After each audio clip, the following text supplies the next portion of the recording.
Hello,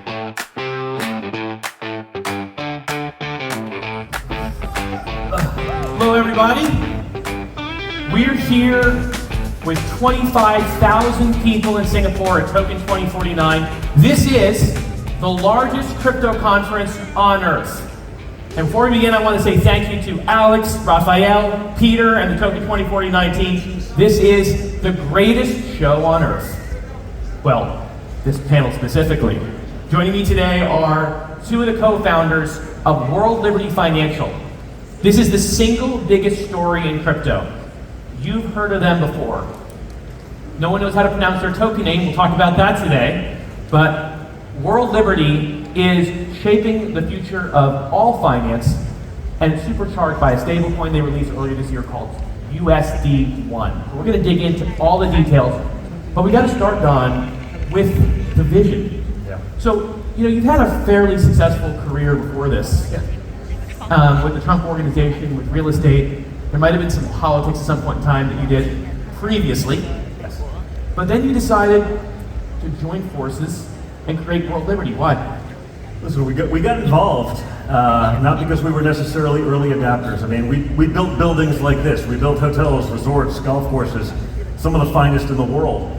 But once we did get political, which we got quite political, that was shut down in an instant. I mean, we woke up one morning and had 300 bank accounts just eliminated. We couldn't make payroll. Not because we did anything wrong, not because there was anything there, but we realized very quickly how fragile the TradFi systems were. If they could shut down the Trump organization, a multi-billion-dollar organization that really reshaped the skyline, not just of New York, but of so many cities around the world, we said, wait, because they didn't like what we were saying. And what we realized was that the TradFi system was so broken, so undemocratized, that for so many years we were just the top of a Ponzi scheme, right? We could pick up the phone, we could call any banker in the world, we could get a loan for a project that we were working on. All of a sudden, when you went from the top of that pyramid to the bottom, you realize, wait a minute, there's nothing egalitarian about any of these systems. It's totally broken. And so what we did was we utilized our platform, our capital, partnered with long-term friends who really knew that space and got to know everyone. We said there has to be a better way to do this, not just for us, but for everyone. So we truly believe this is the future of finance. This is where it's all headed. And again, we got into it not because we were early adapters, but we got into it out of necessity because we saw how broken the traditional system was. So that was the very beginning. And Zach, you also came from a real estate background, of course, and yet you joined forces with some crypto technical co-founders who have been in the scene for years to help build this platform. What were the early days of World Liberty like as you were kind of shaping the vision for what this would be? Yeah, I mean, listen, the early days, they were interesting. I'd say nobody really believed in us in the beginning. I'd be remiss if I didn't mention that on this very stage last year, there was actually a panel that included the old leadership of Aptos, Mo, it included Tarun, and they all sat up here and they called us a joke. They called us a meme coin. They said we would never amount to anything. How are we doing now, folks? There we go. Pretty good. I think we're happy to announce today that we just met the new leadership of Aptos, including Avery, and excited to announce that we will be bringing USD1 to Aptos, which will be the first time USD1 is on any movement chain. I think thank you. I think what impresses us the most when we look at USD1 is really the speed at which a vision became a reality. And what inspires me, what inspires Don every day, what inspires our co-founders, Chase and Zach, and our entire team, is seeing people use USD1 every day, seeing people participate in the governance, and that's just been amazing to watch. It's the DeFi ecosystem has really taken off. And one statistic that I saw just yesterday was on Visa's website. So Visa, of course, is about as TradFi a company as it gets. I mean, they're fintechy too, but they're TradFi. Is that they're tracking that there's been about 45, it's a real number, $1 trillion in stablecoin transactions in the last 12 months. This is according to their on-chain tracker, 45 trillion. And then when they discount it for what they're calling kind of trading fee transactions, they bring it down to only $9 trillion. Most of this was before the recent Genius Act was passed by the U.S. government and signed into law by the president. USD1 is called a genius compliant stablecoin. What does that mean, Zach?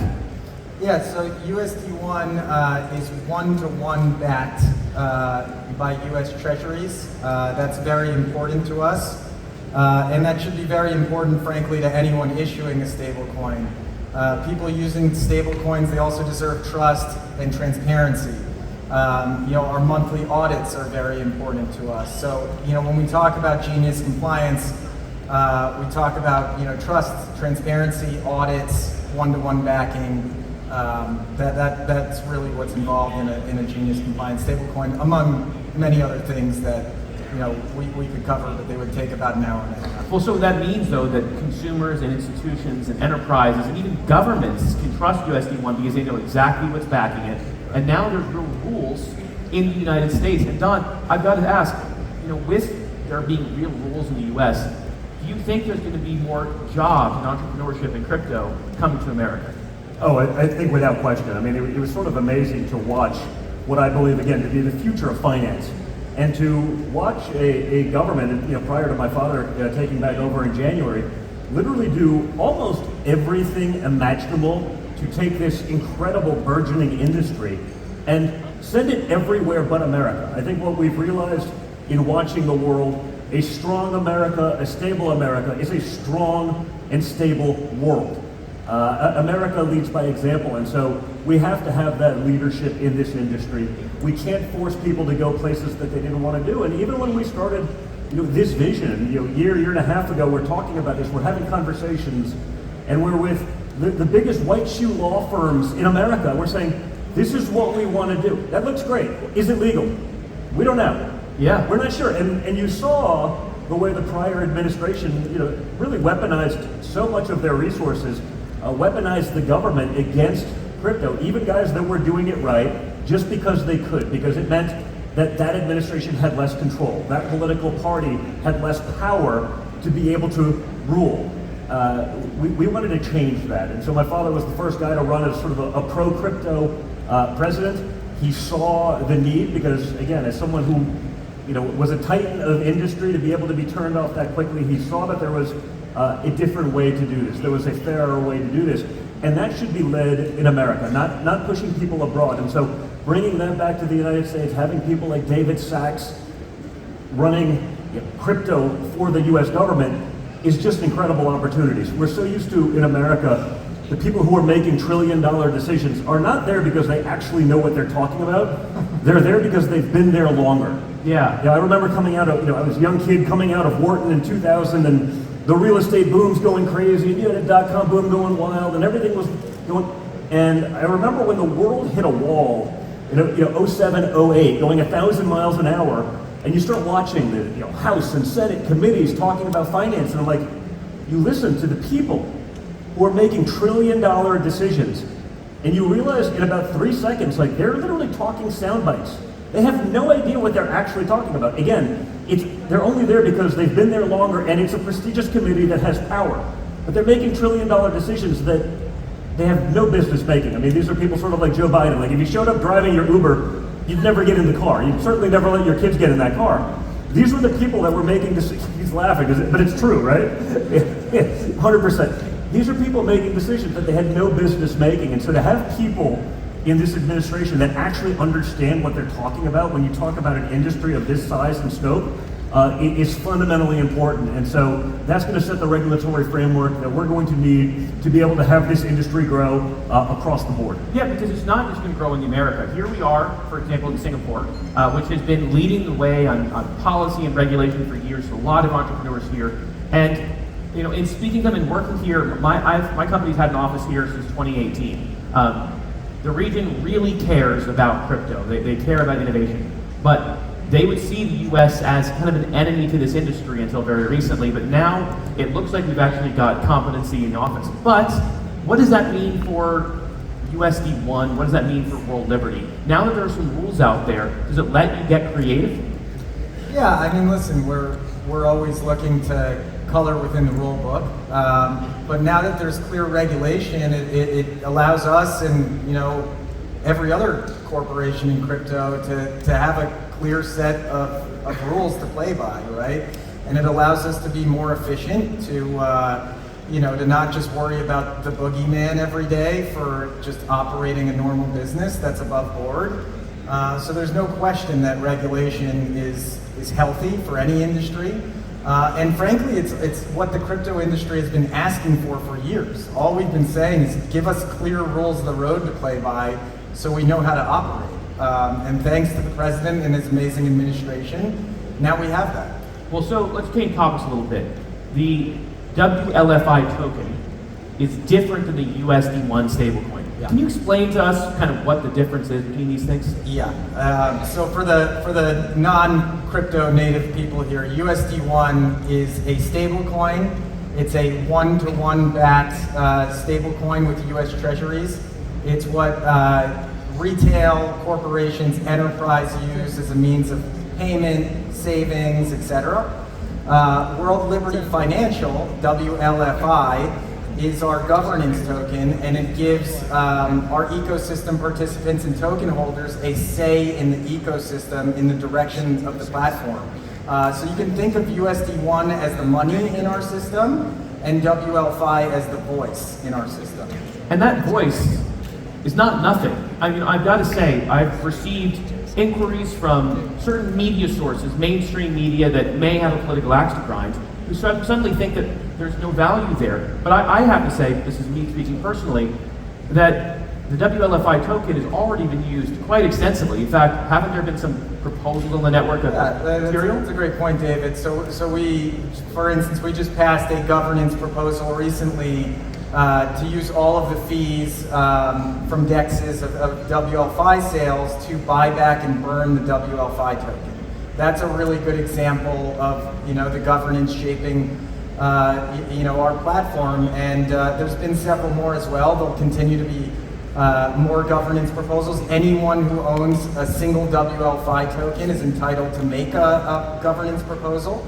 It then goes through a period of review, and it gets voted on. And so we think that that's really how the future of corporations should work. Is in this decentralized manner where everyone gets a say in the direction of the ecosystem. It's much more participatory. And Don, you've been helping build out this community.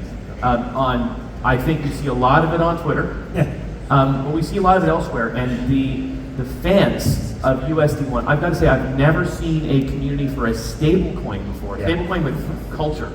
It really is. I mean, it's almost like a stable coin that's sort of has the following of a meme coin. People really believe in the culture. And again, I think because of the history, because of the attacks on crypto, I think they saw what we were doing, talking about these things, creating this truly democratized platform where people get to vote on a daily basis on what's going on. They get to be a part of that decision-making process. They see that and they have full buy-in. They want to be a part of it. They're going to continue to be a part of it. And because of that, it's created almost a cult-like following that's probably never existed in the traditional stablecoin space. So we're really excited about it. I mean, I think we went out there on a limb early on saying we're going to support this community. The crypto community recognized that. They saw that. They understood that we got what was going on. Again, we weren't just talking in sound bites. It was sort of funny. I noticed when the other political campaigns in the last cycle said, yeah, we're going to support crypto too. I said, I'll give you as much money as I'll donate $100,000 a minute to listen to Kamala Harris talk about crypto because it would be one of the great word salads of all time. These guys understood that we were going to bat for the community, and they went to bat for us because of it. And it's sort of a great symbiotic relationship. And indeed, USD1 is growing by leaps and bounds. I believe it's about $2.7 billion in circulating supply today, and growing all the time, Zach. Why do you think USD1 is so successful thus far? Yeah, I mean, Don touched on it slightly. We do have a culture behind USD1. I think that's been instrumental for our growth. But we've also been really intentional about our partnerships, particularly here in Asia. We are absolute workhorses at USD1. The main reason for the success is probably our amazing team that's standing right over there. But yeah, we've just been really intentional about where we want to partner with people, the way we partner with people, and it's only the beginning. It's only going to get much stronger. I think those partnerships are so important because, again, it's not just about us. We want the entire ecosystem to grow together. And so working with some of these great groups, not just trying to do it on our own, but working with some of the great players in the space, people who've been there forever, you have the opportunity to touch all of these things. And again, the future is truly boundless because of that. Yeah, I want to explore that a little bit because some people might hear what Don just said and say, that sounds like a soundbite. Well, he is professionally good at saying sound bites, but it's not. I mean, you could talk endlessly. You have unlimited partnerships with some of the best companies in crypto that are technical in nature, where you've woven into each other and built this modular system. 100%. I mean, that's the idea. We want to take on the entire ecosystem that is TradFi. Even from Zach and I, with our history in real estate, I always talk about like title insurance, right? In New York City, you pay a point for title insurance, but it's literally mandated, it's stipulated already by the state that no one can compete for price. So you give it to the guy that takes you to the hockey game or the basketball game the night before, not because they're actually any better at the business.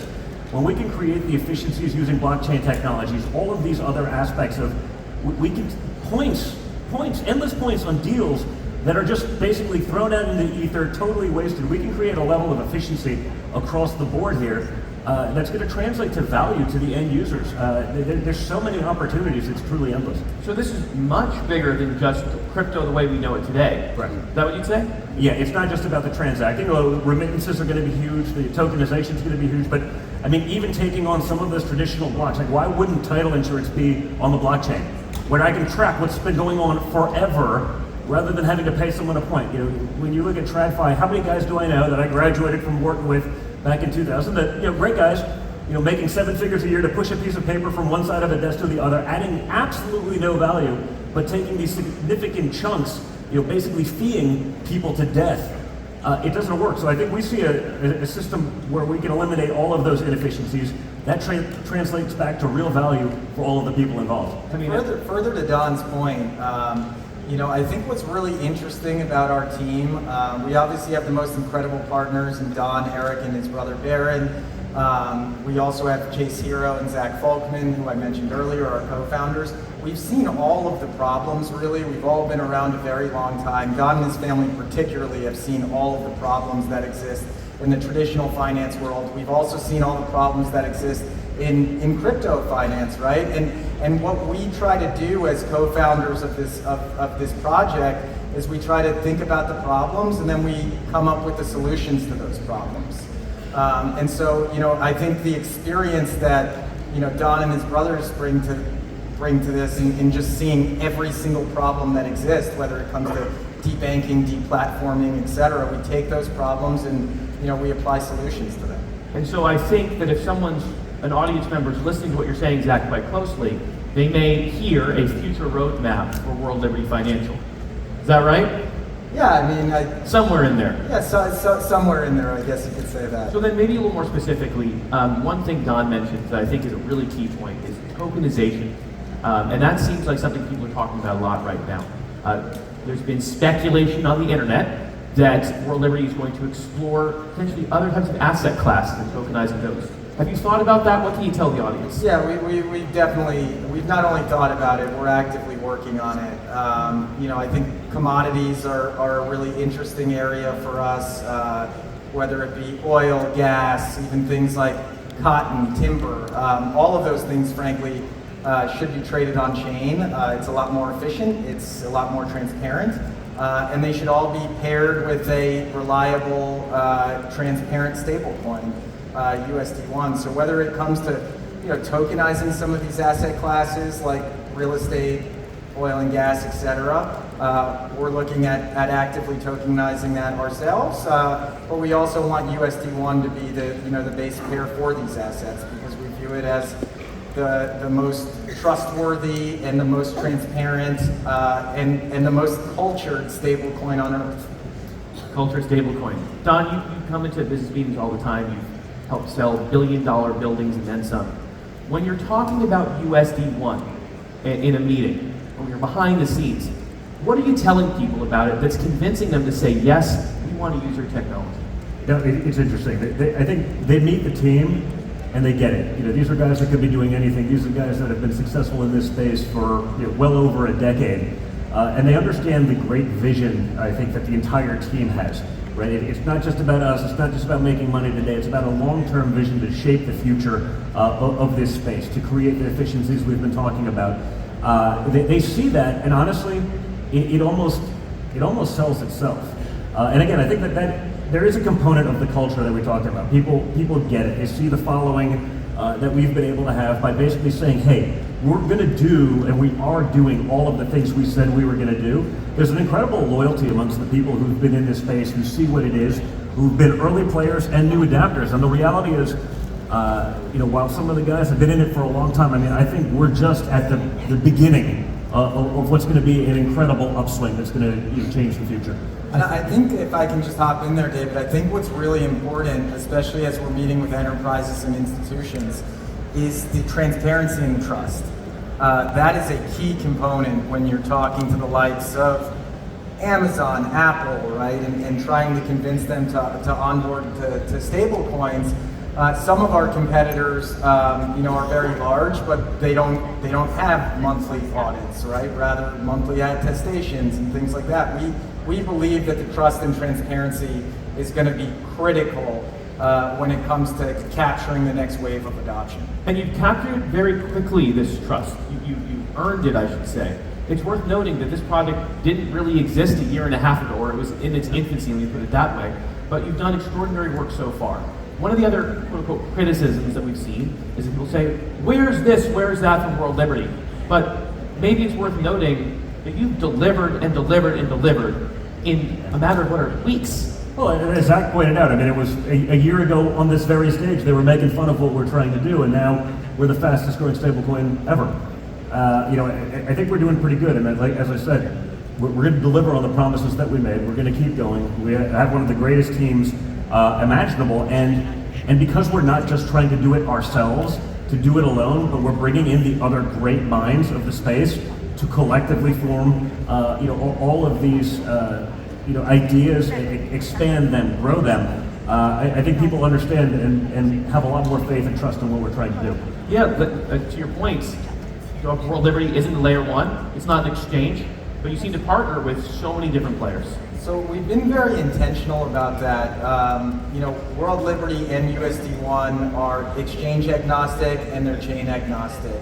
And that was done very intentionally because we believe that, for this ecosystem to work, we all really need to band together, right? And I think what you see in the space a lot of the time is someone will create a stable coin or, some other product, and they want to vertically integrate the entire thing. They want to control everything from the chain to the exchange. And we don't believe that's the right way to do things at World Liberty. We think that rising tides lifts all ships, and we're also not arrogant to think that we can do it all by ourselves, right? It takes a village, and we're thrilled to work with our partners, and we're always reaching our hand out and saying, if you want to partner with us, come find us. We're open to partnerships. And we appreciate the irony, and as a Wachsman and a Trump being on a stage talking about we're not that arrogant. Yeah. Well, certainly not in crypto. Maybe in real estate, but that's not my business. So, we've talked a little bit about some of the things that World Liberty is working on, but it was recently announced, your co-founder Zach Witkoff announced in Korea that there might be a debit card coming. Is that true, Zach? Yes, that's very much true. We are definitely rolling out a debit card. That'll bridge, crypto assets with everyday spending.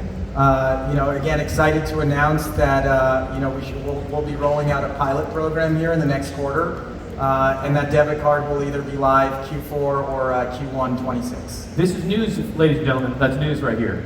And we've talked about the app, which we know is coming soon. Is that the most we can say for now? Listen, I think we're not going to get ahead of our skis on that, but I think a huge focus of what we've been talking about and what we want to do is create the utility that's been sort of missing from crypto. If you were there early and you're figuring it out, it's complicated. We want to make sure it's accessible for everyone. This is the way everyone should be transacting in time. And so to create that utility, obviously the debit card's going to be a major aspect in that, but I think there's numerous other things that we're working on right now that we'll get to in time. We don't need to talk about it all, but I think everyone can imagine already for themselves what we're looking to do. No question. I mean, the UI in crypto has always been complicated for even those of us who have been in the industry for 10 years or more. And it's one of those things, and it's interesting. I remember speaking once with you and Eric, and you guys are nerding out about staking and doing a lot of on-chain activities. But it's complicated, and I wonder, how can someone benefit from DeFi that maybe isn't so native to the space? Yeah, I mean, that's a great question. I think DeFi, once you sort of discover the powers of it, it's very addicting. Someone who's not native to the space, they can essentially become their own their own personal bank, right? In DeFi, you can lend out funds, you can earn yield, you can stake. So once people sort of discover that power isn't held by institutions, but that can actually be held by you personally in this DeFi environment, I think it's very addicting and very powerful, and I think DeFi is going to absolutely take over the world. So Don, we all think that at World Liberty. That sounds quite empowering, and if I might say, liberating.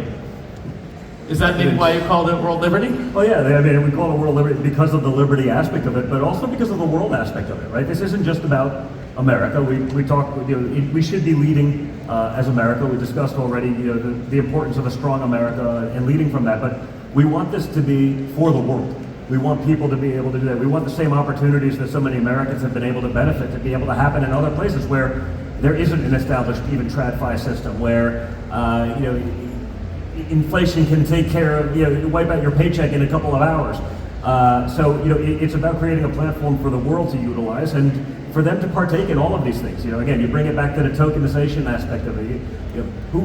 If you're a Trump guy, who wouldn't want to own a piece of Mar-a-Lago? You know what I mean? If you can do that from a tokenized asset. If I can do it that way, why would I not want to do it that way with someone who's actually a believer in what we do than through a traditional bank? Again, the opportunities are just absolutely boundless. It's just so much more participatory and democratic. So it really does feel like the name and what you're doing kind of are totally entwined, Zach. We only have a few more minutes left, and I want to make sure that we have a chance to maybe meet some of your co-founders, if that's all right. Yeah, I'd love to bring them up. I think we got Chase, Zach, and our CTO, Corey, here, if you guys want to join us. Let's give them a round of applause, everybody. This is the amazing team that's built the fastest growing stablecoin ecosystem on Earth. So yes, these gentlemen are up here. This is the World Liberty Financial team, or at least a good chunk of them, that we've been proud to work with for more than a year now. These are the guys that dress more like the crypto guys. When you first meet them, I was like, I don't understand. I'm used to the bankers in the three-piece suits, and yet you'd spend enough time with these guys, and all of a sudden you realize, they know so much more than some of these bankers that have just been caught up in these sort of rigmarole systems of just doing it the old way. We couldn't have picked a better group of guys. They're absolute workhorses, total geniuses. It's just been amazing. Working 24/7. Thanks for coming up here, gents.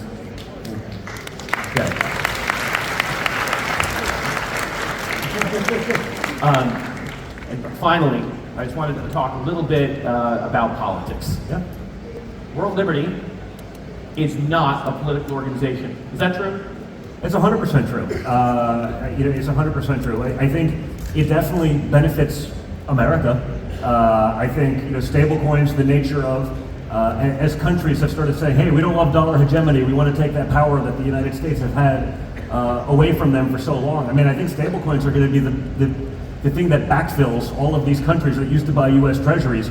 We're going to do that, and that's going to create and maintain the dollar hegemony that's allowed America to lead, that's allowed us to have the power over the world, that has kept so many places safe, sound, and strong. And so while it's not at all political, I think it's going to greatly benefit the world as people have started seeing the threat that America perhaps poses to them.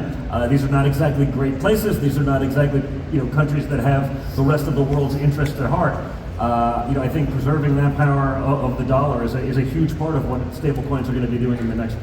I think Don nailed it. I mean, listen, dollarizing the world is we view it as a patriotic mission, but it's also very good for the world. I'll also, say what Don wouldn't or can't say, which is no, we are not a political organization. organization. But yes, of course, we think President Trump is the greatest president to ever exist in the history of the world. That's everyone in this room could probably think that as well. He has single-handedly saved the crypto industry from people who wanted to ruin it, and he's brought crypto back to its rightful home, the United States of America.